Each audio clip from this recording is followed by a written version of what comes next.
After playing countless open-world games, I have decided to do something I have never seen before, which is ranking their protagonist using a tier list. I will be ranking this protagonist from 10 awesome open-world games that you surely know of or heard of. Be aware that all the ranking in this video is based on my opinion, and you are free to agree or disagree. But the thing is, I get angry when people disagree with my opinions. I will rank them as follows. That's what I'm talking about! That's why he's the MVP! That's why he's the GOAT! The GOAT! And I gotta tell you, it was perfect. Perfect. Everything, down to the last minute details. I mean, it's alright, like... Oh my God, bro. Oh, hell no, man. What the fuck, man? It's the biggest piece of dog shit. Without anything else, let's begin. Peter Parker isn't just Spider-Man. He's one of the most grounded, relatable heroes in gaming. In Marvel's Spider-Man, we meet a version of Peter who's already worn the mask for 8 years. He's confident, skilled, and saving New York daily. But what makes him stand out isn't his powers. It's his balance. Peter is constantly juggling two lives, the genius scientist trying to pay rent, and the hero who never gets a day off. His story hits because it feels real. He worries about his Aunt May, struggles with his relationship with MJ, and questions if all his sacrifice is even worth it. But no matter how hard life gets, Peter keeps doing the right thing, not for fame, but because he believes in people.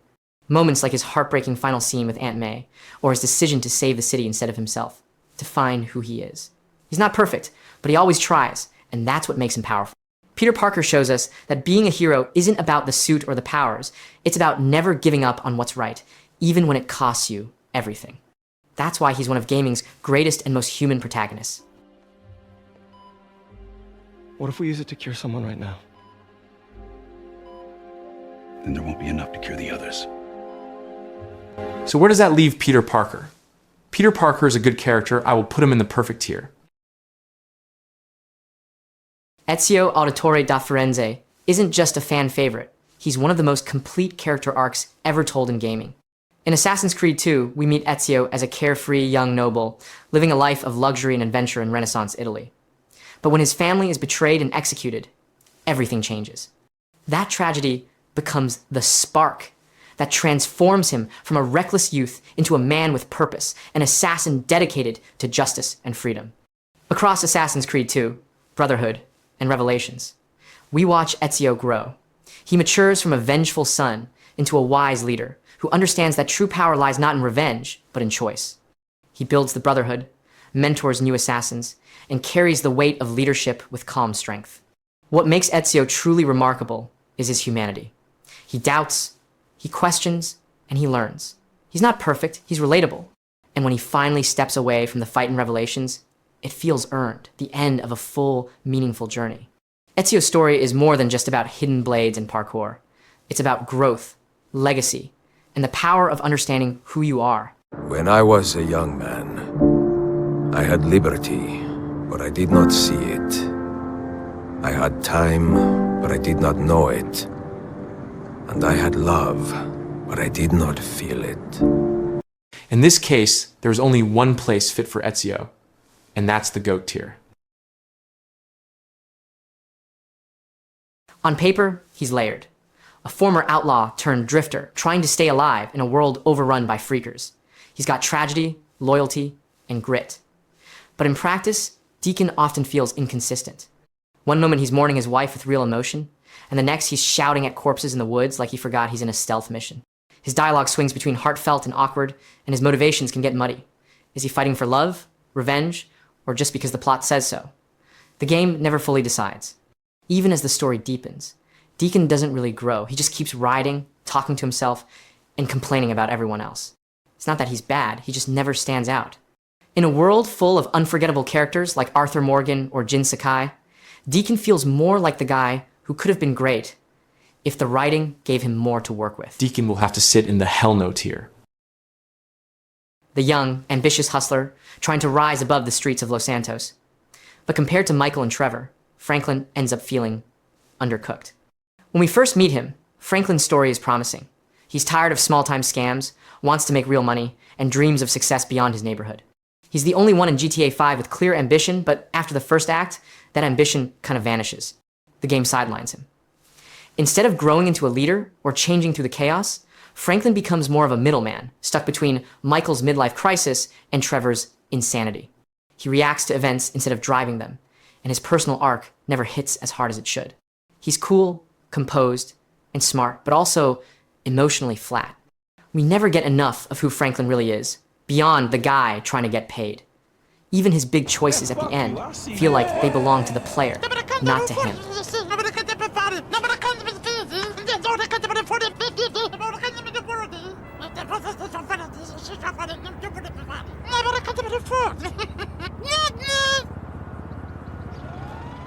What?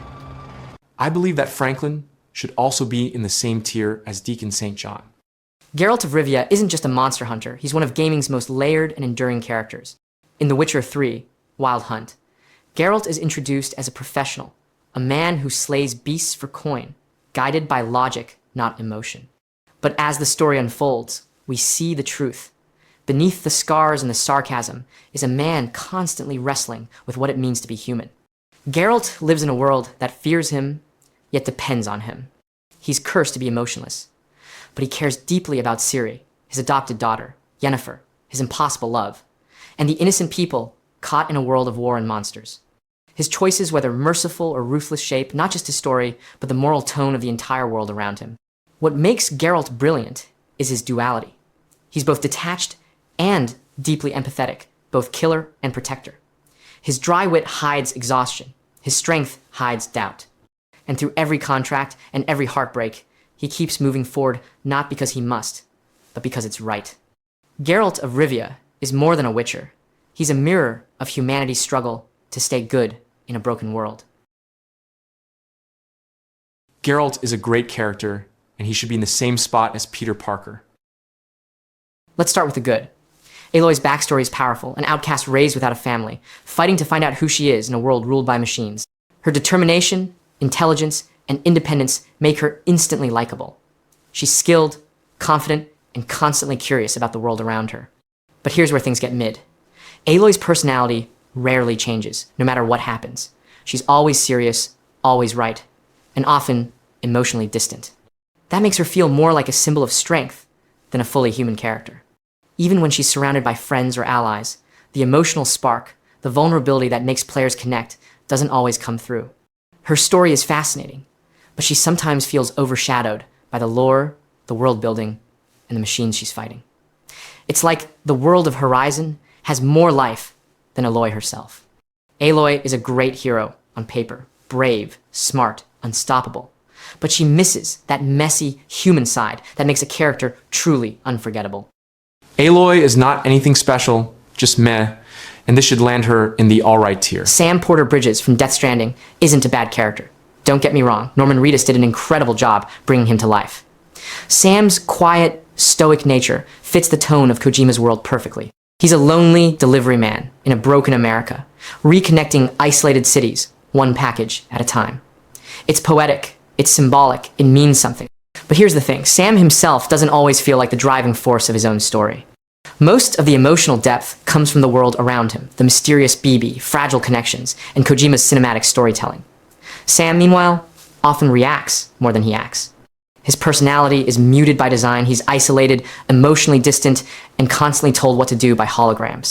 It works thematically, but it also makes him harder to connect with compared to characters like Arthur Morgan or Geralt. Sam is the glue holding the world together, literally and figuratively. But as a character, he sometimes gets overshadowed by the message he represents. Sam is just okay. Not a bad character, also not the best character. Much similar to Aloy. In Ghost of Tsushima, Jin begins as a traditional warrior, raised to follow the samurai code. Fight with honor, face your enemies head on, never strike from the shadows.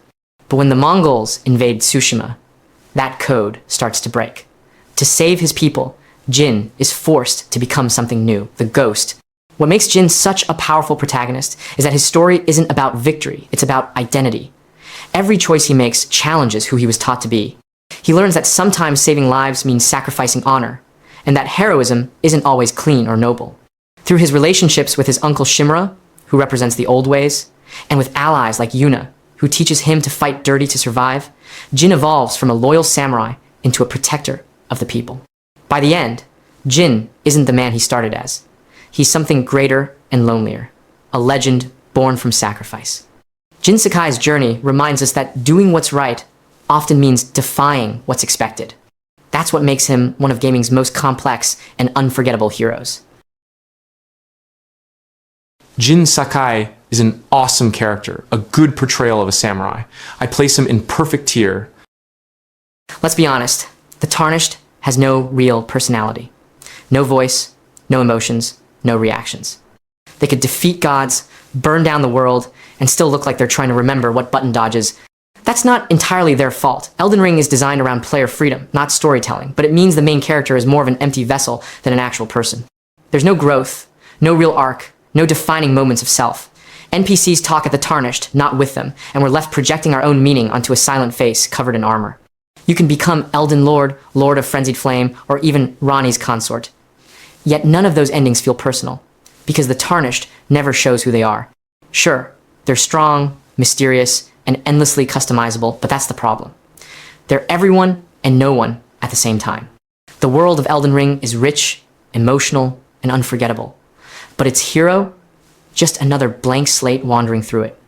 The Tarnished is a bad character, but that's because he is used only as a customizable vessel, so I place him in the terrible tier. Red Dead Redemption 2, Arthur starts as Dutch van der Linde's loyal enforcer, a man who's lived his entire life by the gang's code. But what makes him stand out is how deeply layered he is. Beneath the guns and the grit, Arthur is intelligent, reflective, and even artistic. His journal reveals the thoughts of a man questioning everything, his loyalty, his purpose, and what being good really means in a cruel world. Throughout the story, we watch him evolve.